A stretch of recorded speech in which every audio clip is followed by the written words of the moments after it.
24-марттан тарта Кыргызстанда өндүрүлгөн продуктыларды базарда сатууда 10%дан ашык үстөк кошулбайт жана чет өлкөдөн келген товарлардан айырмаланып, атайын текчеде сатылат. Мындай шарт атамекендик өндүрүштү колдоо максатында иштелип чыкты.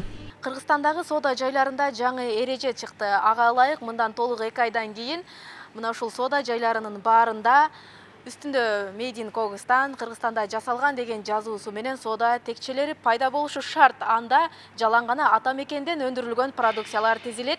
Бул мына ушул атамекендик продукцияларды атайын брендке айландырып, керектөөчүлөрдүн көңүлүн бурдуруу максатында иштелип чыккан. Кыргызстандын көпчүлүк аймактарында 41 чоң филиалдары бар Фрунзе маркети бул талапты аткарууга макул. Анткени сатууда турган тамак-аш продуктыларынын дээрлик 70% өзүбүздүн өлкөдө өндүрүлгөн. Болгону мындай чоң дүкөндөр ири ишканалар менен келишим түзүүгө туура келет. Тилекке каршы Кыргызстанда көпчүлүгү чакан өндүрүүчүлөр басымдуулук кылат. Ишкерлер келет, көп келишет, бирок ошонун көбүнө эле чындыкты айтканда кичине объему бизге жетпейт.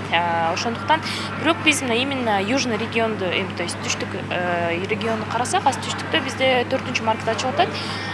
Бизге частный жекече ишкерлер келсе, албетте бизге алардын эмеси объему жетет. Бирок эгер бардык сейтти каранды, Кыргызстанда бир аз жетпей калат. Бизде колдонуучулар албетте Кыргызстандан өндүрүлгөн ундар көп алат. Себеби биринчисинен бул өзүбүздүн Кыргызстандан чыккан ун, экинчиден баасы. Баасы мисалы чет өлкөдөн келген Россия, Казакстандан келген ундарга салыштырмалуу кыйла эле арзан болот.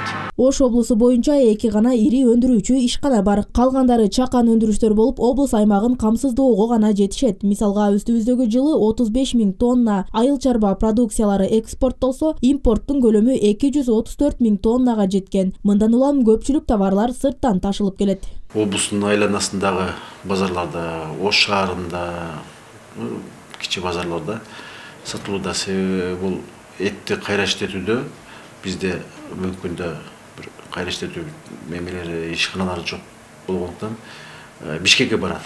Чейки болуп Бишкекке барат, Бишкектен нары экспортко чыгып атат.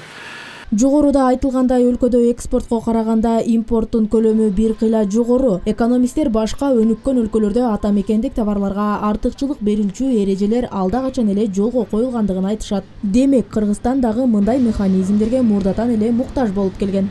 10%дан ашык үстөк кошпоо жөнүндө чектөө киргизилип жатыптыр. Бирок бул мен ойлойм, бул туура эмес.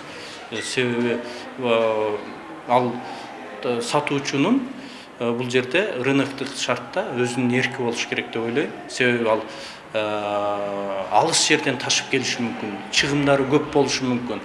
Атамекендик товар өндүрүүчүлөр өзлөрү жаңыдан иш баштап жаткандыгына байланыштуу алар жеткирип бере албайт. Ошондуктан алардын чыгымдарын дагы эске алыш керек да. Анан мүмкүн 10%дан көп кошулуп кеткен учурда деле мындай бир катуу чараларды көрбөш керек. Ош облусунан эң көптөлгөн бал жана кайналы чет өлкөгө экспортко чыгат. Ошондой эле сүт азыктары жана эт эң көп өндүрүлөт. Бирок аны кайра иштетүүчү заводдор жок болгондуктан бул продуктылар чийки бойдон эле сатылып кетет. Атайын бренд менен өндүрүп жаткан чакан ишканалары бар, бирок алардын дарамети облус жана өлкө аймагына чейин гана жетүүдө. Роза Акматжан кызы, Мирзат Нууманов, 7 канал, Ош шаары.